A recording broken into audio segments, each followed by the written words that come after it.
ఆకాశవాణి ప్రాంతీయ వార్తలు చదువుతున్నది బొక్కసం సరిత. ముందుగా ఈనాటి వార్తల్లోని ముఖ్యాంశాలు. సమాచార ఆధారిత పాలన, డేటా డ్రివెన్ గవర్నెన్స్ అంశంపై ముఖ్యమంత్రి నారా చంద్రబాబు నాయుడు ఈరోజు సమావేశాన్ని నిర్వహించనున్నారు. తీర ప్రాంతాల్లోని మత్స్యకారుల భద్రతకు కేంద్ర రాష్ట్ర ప్రభుత్వాలు ప్రాధాన్యతనిస్తున్నాయని కేంద్ర మంత్రి కె రామ్మోహన్ నాయుడు తెలిపారు. రాష్ట్రంలో మాదక ద్రవ్యాల నిరోధానికి డ్రగ్స్ వద్దు బ్రో నినాదం ద్వారా పాఠశాల స్థాయిలో అవగాహన కల్పిస్తున్నామని హోంమంత్రి వి అనిత పేర్కొన్నారు.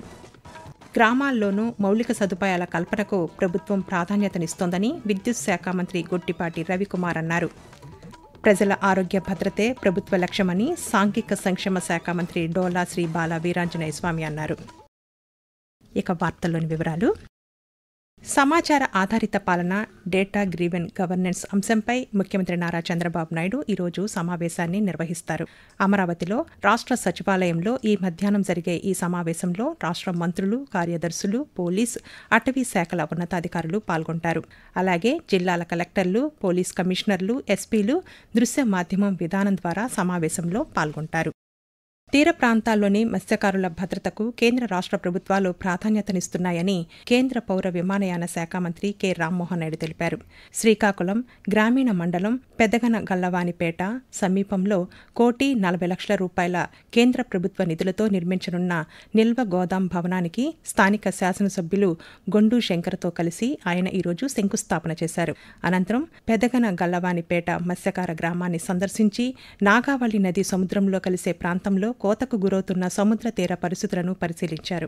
ఈ సందర్భంగా కేంద్ర మంత్రి మాట్లాడుతూ తీరం కోత సమస్యకు శాశ్వత పరిష్కారం చూపేలా తక్షణ చర్యలు చేపట్టాలని అధికారులను ఆదేశించారు. తీర పరిశోధనా కేంద్రం సూచనల ప్రకారం నది సహజ ప్రవాహ దిశను కాపాడే విధంగా ప్రాజెక్టుకు రూపకల్పన చేయాలన్నారు. ప్రజల భద్రత, జీవనాధారం కోసం ఈ పనులను త్వరితగతిన పూర్తి చేయాలని సూచించారు. రాష్ట్రంలో మాదక ద్రవ్యాల నిరోధానికి డ్రగ్స్ వద్దు బ్రో కార్యక్రమం ద్వారా పాఠశాల స్థాయిలో అవగాహన కల్పిస్తున్నామని హోంమంత్రి వి అనిత పేర్కొన్నారు.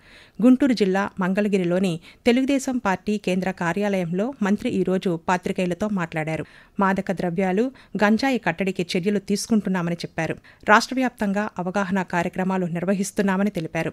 ఏగల్ వ్యవస్థను స్థాపించి ఏడాదిన్నర కాలంలో గంజాయి సాగును అరికట్టామని మంత్రి తెలియజేస్తూ, ఈగల్ వ్యవస్థను ఈ రోజు స్థాపించిన తర్వాత సుమారుగా 1.5 సంవత్సరం కాలంలోని ప్రత్యేకంగా మేము చెప్పుకోదగ్గది జీరో గాంజా కల్టివేషన్ తీసుకురాగలిగే పరిస్థితి ఈ రోజు వచ్చిందంటే ప్రజలు, అదేవిధంగా ఈగల్ సంస్థ, అదేవిధంగా ఈ రోజు గౌరవ ముఖ్యమంత్రి గారు డైరెక్షన్ అన్ని కూడా ప్రాపర్ వేలో పనిచేసి డ్రగ్స్ వద్దు బ్రో అనే నినాదాన్ని స్కూల్ స్థాయిలో కూడా తీసుకెళ్లగలుగుతున్నామంటే ఇది మా పనితనానికి ఒక నిదర్శనం కింద భావించవచ్చు. ఎన్డీఏ ప్రభుత్వం అధికారంలోనికి వచ్చిన తరువాత రాష్ట్రంలో 406 ఉద్యోగ మేళాల ద్వారా 78,000 మందికి ఉద్యోగాలు లభించాయని రాష్ట్ర విద్యాశాఖ మంత్రి నారా లోకేష్ తెలిపారు. గుంటూరు జిల్లా ఉండవల్లిలోని క్యాంపు కార్యాలయంలో నైపుణ్యాభివృద్ధి సంస్థ కార్యక్రమాలపై మంత్రి నిన్న ఉన్నత స్థాయి సమీక్షా సమావేశాన్ని నిర్వహించారు. ఈ సందర్భంగా నారా లోకేష్ మాట్లాడుతూ ఉద్యోగ మేళాల్లో మరిన్ని సంస్థలను భాగస్వామ్యులను చేసి యువతకు పెద్ద ఎత్తున ఉద్యోగాలు కల్పించేలా చర్యలు తీసుకోవాలన్నారు. అంతర్జాతీయ సంస్థలతో భాగస్వామ్యం కోసం కేంద్ర ప్రభుత్వ ఉన్నతాధికారులతో సమన్వయం చేసుకోవాలని సూచించారు. కొత్త పరిశ్రమలు, వాటి అవసరాలను గుర్తించి ఐఐటి, పాలిటెక్నిక్ కోర్సుల్లో పాఠ్యాంశాల మార్పులపై దృష్టి సారించాలని ఆదేశించారు. రాష్ట్రానికి పెట్టుబడుల సాధనే లక్ష్యంగా భాగస్వామ్య సదస్సును రాష్ట్ర ప్రభుత్వం నిర్వహిస్తోందని గిరిజన సంక్షేమ శాఖ మంత్రి గుమ్మిడి సంధ్యారాణి తెలిపారు. అమరావతిలో మంత్రి ఈరోజు పాత్రికేయులతో మాట్లాడుతూ దాదాపు 10 లక్షల కోట్ల రూపాయల పెట్టుబడులు ఈ సదస్సు ద్వారా వస్తాయన్నారు.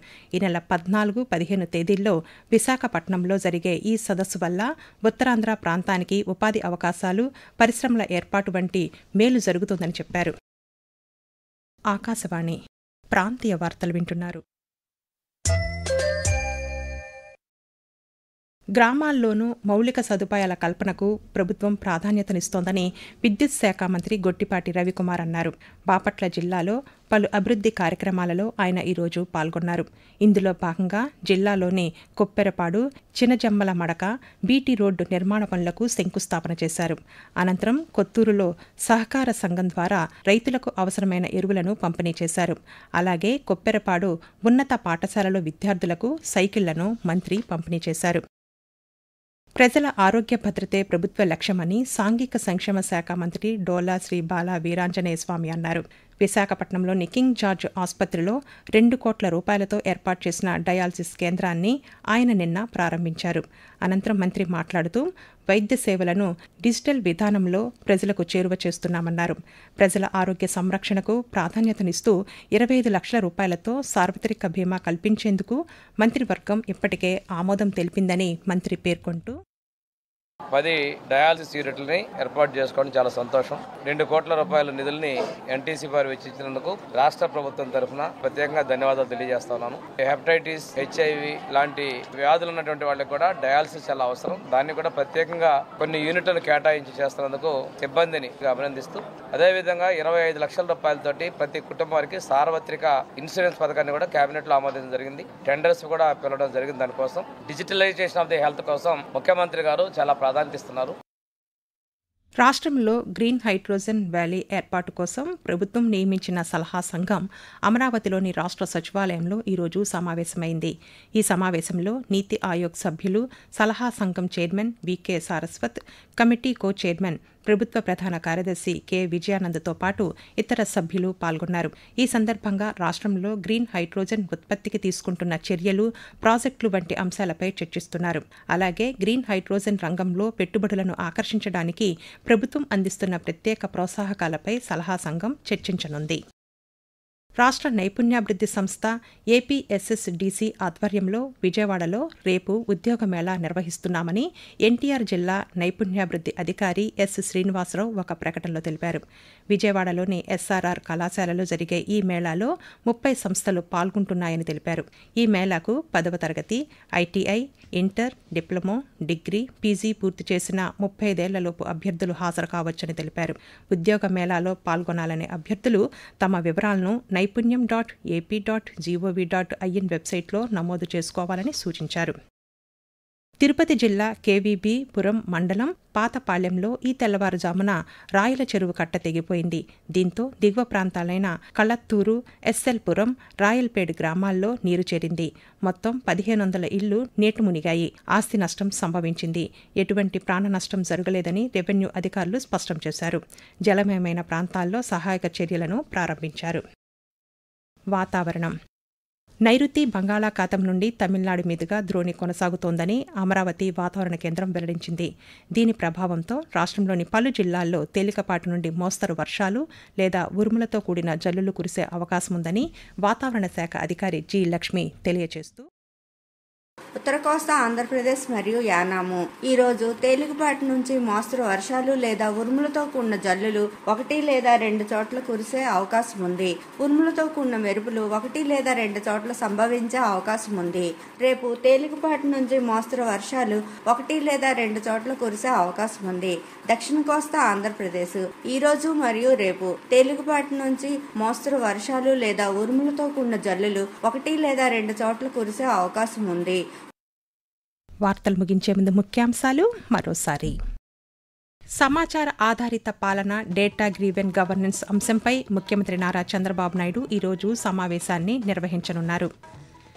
తీర ప్రాంతాల్లోని మత్స్యకారుల భద్రతకు కేంద్ర రాష్ట్ర ప్రభుత్వాలు ప్రాధాన్యతనిస్తున్నాయని కేంద్ర మంత్రి కె రామ్మోహన్ నాయుడు తెలిపారు. రాష్ట్రంలో మాదక ద్రవ్యాల నిరోధానికి డ్రగ్స్ వద్దు బ్రో నినాదం ద్వారా పాఠశాల స్థాయిలో అవగాహన కల్పిస్తున్నామని హోంమంత్రి వి అనిత పేర్కొన్నారు. గ్రామాల్లోనూ మౌలిక సదుపాయాల కల్పనకు ప్రభుత్వం ప్రాధాన్యతనిస్తోందని విద్యుత్ శాఖ మంత్రి గొట్టిపాటి రవికుమార్ అన్నారు. ప్రజల ఆరోగ్య భద్రతే ప్రభుత్వ లక్ష్యమని సాంఘిక సంక్షేమ శాఖ మంత్రి డోలా శ్రీ బాల వీరాంజనేయ స్వామి చెప్పారు. ఆకాశవాణి ప్రాంతీయ వార్తలు ఇంతటితో సమాప్తం. తిరిగి సాయంత్రం 6:10 విశాఖపట్నం కేంద్రం నుండి ప్రాంతీయ వార్తలు వింటారు.